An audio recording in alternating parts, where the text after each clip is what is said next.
This one here, is there a way to safely, lovingly help someone realize they have spiritual anxiety?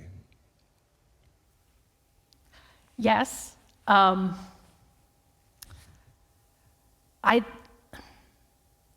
say maybe one of the best ways to do it would just be to kind of the question that you just raised is like, hey, I notice that you're struggling with this. Like, let's talk about this. Where is your heart on this?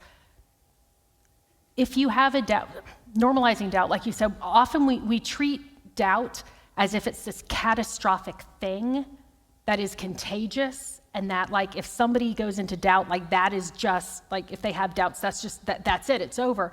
Well, if we catastrophize doubt, people are going to start believing us that if they have a doubt, that is a spiritual crisis. When it's not, it doesn't have to be.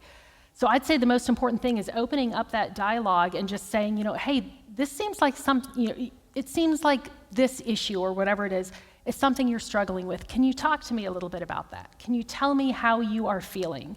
And so creating that invitation to open it up and say, like, whatever your experience is with this, I can hear that and I'll receive that, and I'm not going to judge you, and I'm not going to quote scripture at you. I'm not going to tell you don't be nervous, because I know you don't want to be nervous.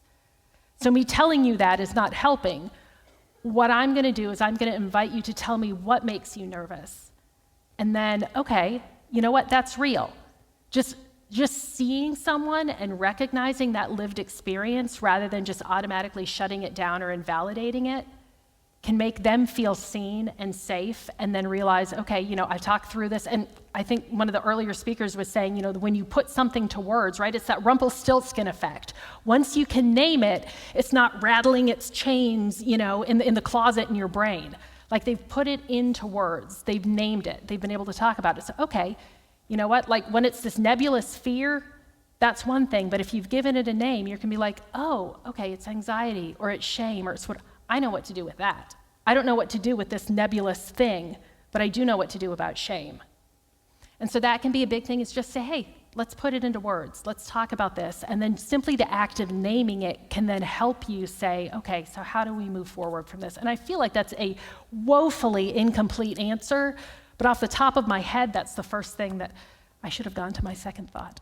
But no, off the top of my head, that's the best thing that I can think of for just opening up that discussion.